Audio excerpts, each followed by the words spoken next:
y'all, it is Hope at Crafty Hope, and today we are going to make a small junk journal using some scraps.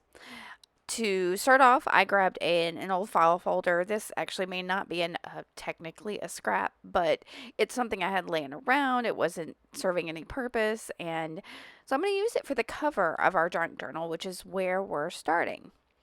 So I didn't like the little cut edge on the corner of the file folder, so I'm just going to cut that off real quick using my paper cutter.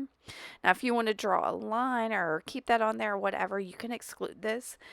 But then from there, I just kind of slid it up to about how high I wanted my junk journal to be, and I am just going to cut that as well, just like that. And that is the cover of my junk journal. Now, if I was just going to do one signature, I could fold it in half. I decided I was probably going to do two or more, so instead I'm going to make a spine for it. So I started by measuring this, and this is also for y'all, so if you want to know how big this is, the length of this is about 9 inches long, as you can see there, and then the height of it is about 4 1/4. So like I said, I didn't measure this really before going into it.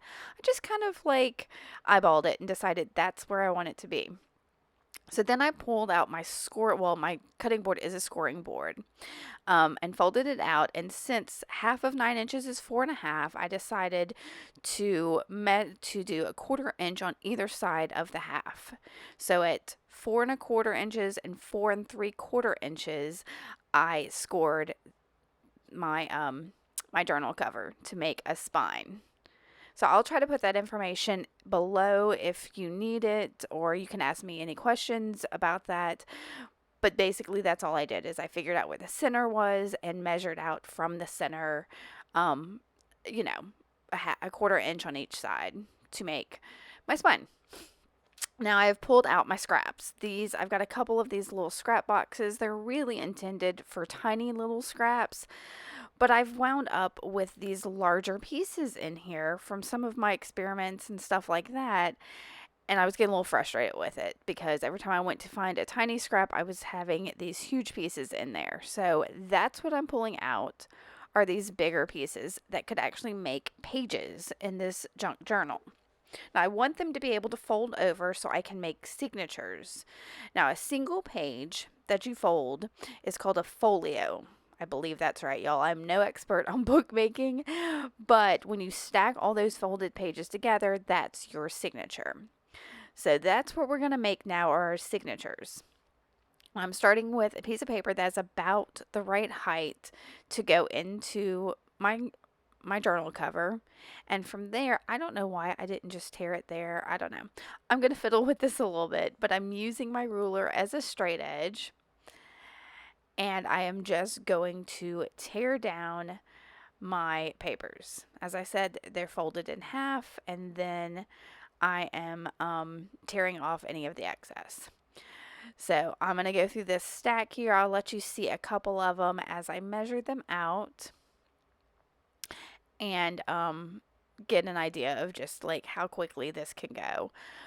But if you don't have scrap papers, you could use some notebook paper or copy paper or watercolor paper or just whatever. I mean, even if you want to just use magazine or newspaper pages inside these little journals, that would work great.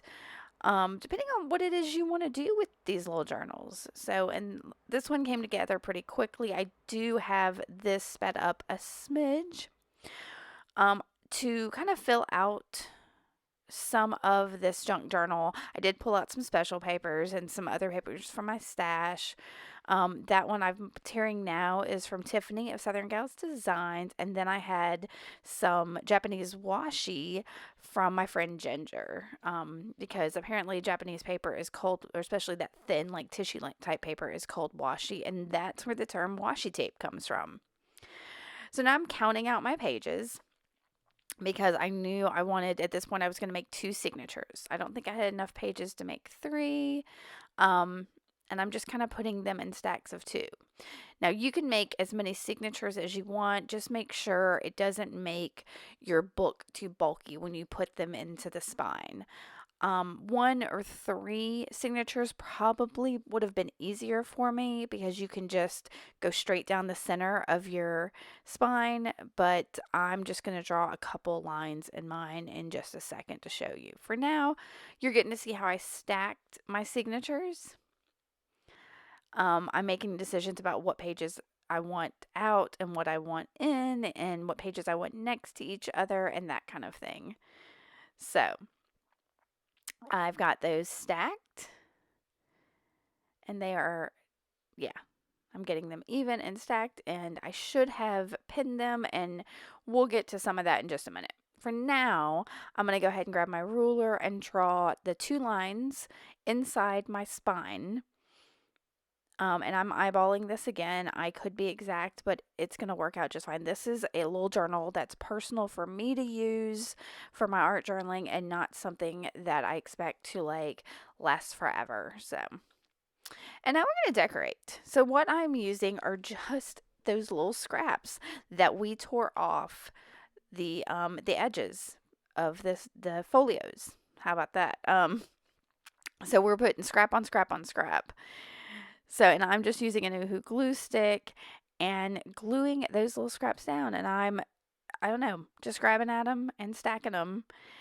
And I'm going to go down the whole page. I'm actually going to skip ahead in here a second because you understand how gluing works. So I don't think you need to see that, but I want to show you how in a second what I do at the bottom of the page because it's not significant, but I want to show you that nothing has to be exact. So here, this piece was a little too long, so I'm just tearing it off. I'm leaving the spine there because I want to reinforce it with some other paper. But there where it was too long on the bottom, I just folded it up under so that's on the inside of the cover and then trimmed anything that went over the edge. And then I'm just going to repeat the process over on the back cover of gluing down some papers and just go straight down the page. I think you get the idea. Yep. And so I got that done, and now I'm going to use some of the same papers to cover my spine. Now I want to make sure that spine is a little bit reinforced because we are going to use a pamphlet stitch to sew on it, and I want to give it some stability and a little extra strength. So I'm going to put down this piece of scrap paper, and then I'm going to use another piece of that washi from my friend Ginger. Thanks again, Ginger. Actually, the piece I just glued down is one of Tiffany's of Southern Gals Design's giblets. So thanks, Tiffany, too.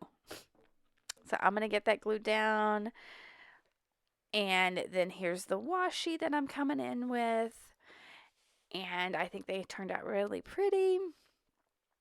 And then after that, I'm going to decorate this just a smidge, just so it's not just paper on there. And all I'm going to do is use some gesso that I'm going to scrape on with a palette knife. And then I'm going to just scribble real quick with a pencil. So I'm going to let y'all listen to some music for a minute while I do that decorating. And then we'll come back in with some of the more, some of the other things we got to do.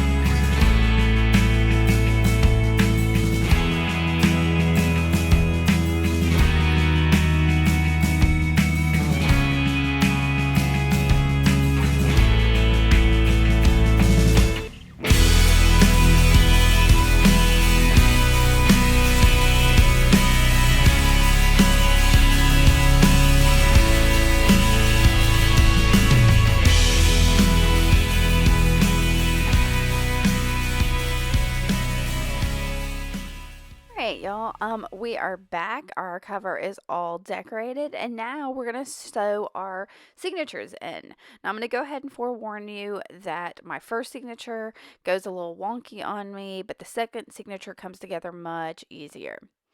So first thing I'm gonna do is grab some kind of pokey tool. I think I've just got a sturdy needle here, and I'm going to poke a hole in the center and then about 1/4 inch from the top and 1/4 inch from the bottom on that first line that I drew.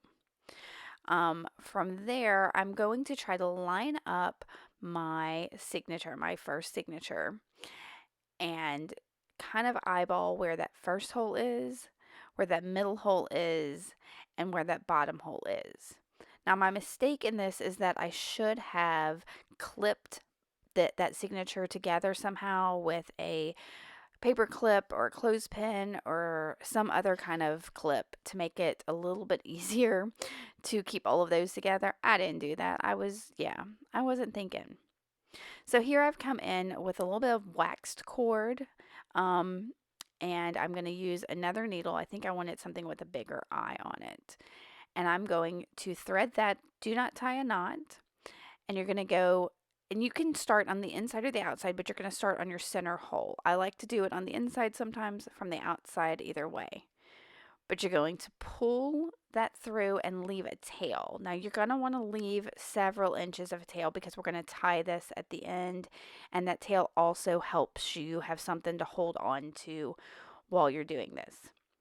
Now you're going to then take your needle and go through your top hole of your cover and then of your signature, and go back onto the inside. Now here's, like I said, I should have clipped these papers together because I was having to feed them one at a time through. So that was silly.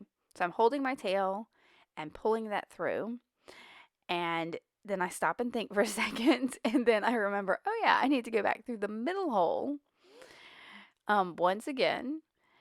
And once I go through the middle hole, I'm going to pull that all the way to make sure everything's tight. And then I'm going to go from the outside to the inside on the bottom hole. And from there, I will just tie those two ends together. I tend to do a double knot, maybe a triple knot, and just make sure everything's nice and tight, and then trim it. And that's it. You've got a signature in. If you were just doing one signature, you'd be done. But we're going to go ahead and do a second signature. And like I said, this one will come together a little bit easier. So I'm using my pokey tool and punching my 3 holes on my second line. Just like that. And I could have gone ahead and done that when I punched the first set of holes, but I decided to wait. Now here's the genius in me that's like, oh, I'll get a paper clip this time. Y'all, lesson learned.